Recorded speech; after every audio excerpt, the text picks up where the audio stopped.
ঢাকা বিশ্ববিদ্যালয়ের বহুল আলোচিত কেন্দ্রীয় ছাত্র সংসদ এবং হল সংসদ, যা ডাকসু বলে সুপরিচিত, সফলভাবে এই নির্বাচন সমাপ্ত হয়েছে।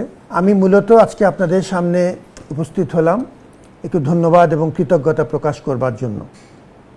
এই পুরো প্রক্রিয়াতে আমরা আমাদের মহান স্রষ্টা আল্লাহ তাআলার অনুকম্পা এবং সমর্থন প্রতিনিয়ত অনুভব করেছি।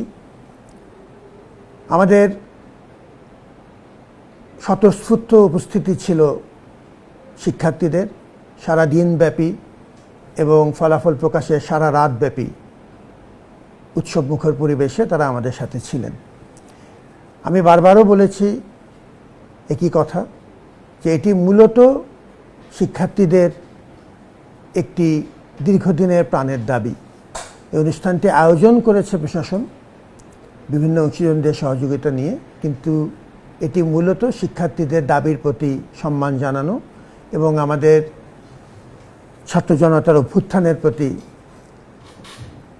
তার যে মৌলিক মূল্যবোধ, তে মূল্যবোধের প্রতি সম্মান জানানোর একটি সুযোগ হিসেবে আমরা ডাকসুকে দেখি। প্রথমত আমাদের অংশীজনদের মধ্যে কৃতজ্ঞতা প্রকাশ করতে চাই সাংবাদিকদের প্রতি। তারা ব্যাপক হারে এই আয়োজনে অংশ নিয়েছেন। ভোট গণনা পর্যায়েও তারা সারা রাত জেগে আমাদের সাথে ছিলেন।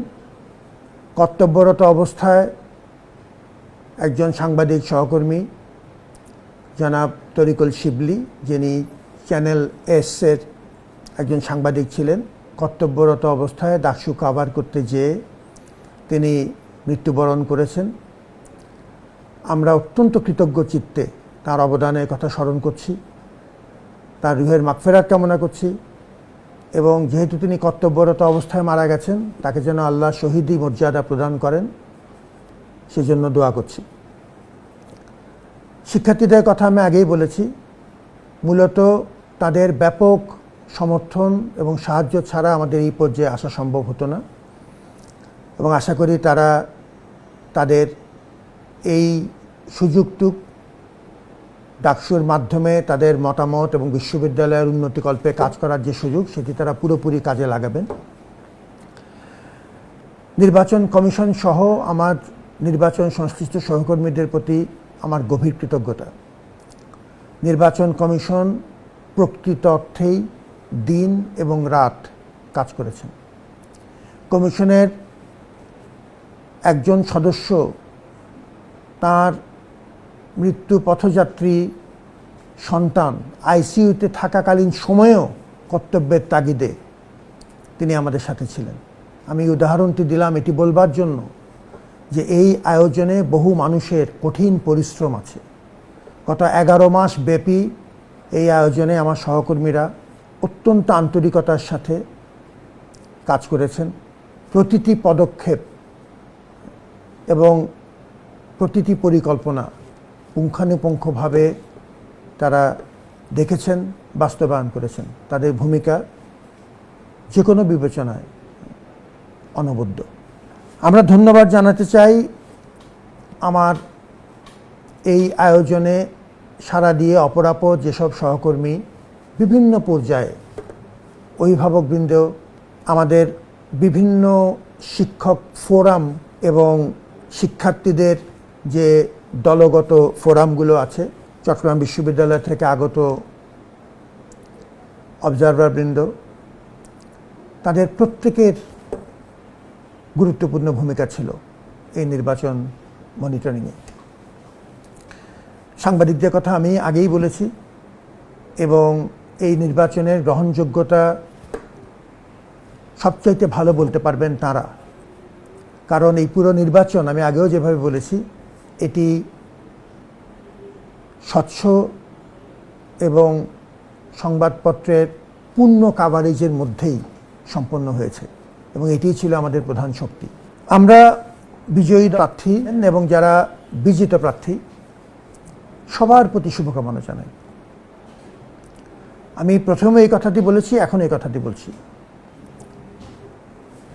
যারা জয়ী হয়েছেন এবং যারা অংশ নিয়েছিলেন তাদের প্রত্যেকের গুরুত্বপূর্ণ অবদান আছে দুটো কারণে। প্রথমত, তারা ডাকসুর মতো অত্যন্ত গুরুত্বপূর্ণ একটি প্রতিষ্ঠানকে সক্রিয়করণে ভূমিকা রেখেছেন। দীর্ঘদিন অচল হয়ে পড়েছিল, সেটিকে চালু করেছেন।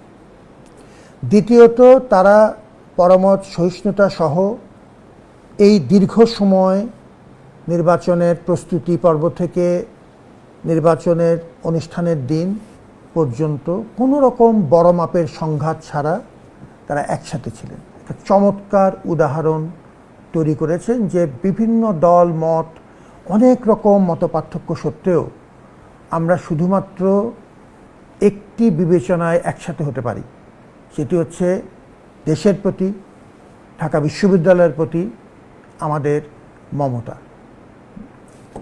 আমি পরিশেষে আমাদের এই আয়োজনে আইনশৃঙ্খলা রক্ষাকারী বাহিনীর ভূমিকা বিশেষভাবে স্মরণ করতে চাই। খুব কঠিন কিছু পরিস্থিতিতে আমাদের স্বরাষ্ট্র মন্ত্রণালয়, পুলিশ প্রশাসন, পুলিশের বিভিন্ন শাখা, গোয়েন্দা দপ্তরসমূহ ব্যাপক ভূমিকা পালন করেছেন। তাদের প্রতি আমরা ধন্যবাদ জানাচ্ছি, কৃতজ্ঞতা প্রকাশ করছি। এই নির্বাচনে সারা দেশ আমাদের দিকে তাকিয়েছিলেন এবং একটি জাতীয় প্রতিষ্ঠান হিসেবে মানুষের যে ব্যাপক আগ্রহ এবং সমর্থন যেটি তারা ঢাকা বিশ্ববিদ্যালয়ের প্রতি দেখিয়েছেন, এটি আমাদের জন্য একটি বড় পাওয়া। আমি পুরো দেশবাসীর প্রতি অভিবাদন জানাই ঢাকা বিশ্ববিদ্যালয়ের সাথে থাকবার জন্য। আমাদের এখনও অনেক পথ বাকি। আমরা এই ডাকসু সক্রিয়করণের মাধ্যমে গণতান্ত্রিকায়নের প্রক্রিয়ায় একটি অন্তর্ভুক্তিমূলক বিশ্ববিদ্যালয় তৈরি করার প্রক্রিয়ায় এবং দেশ এবং জাতিকে সাথে নিয়ে বাংলাদেশ পুনর্গঠনে এগিয়ে যাওয়ার যে প্রক্রিয়া, তাতে আমরা সবার সাথে থাকতে চাই। দৈনিক বাংলাদেশ মিডিয়া, সত্যের সন্ধানে সারাক্ষণ।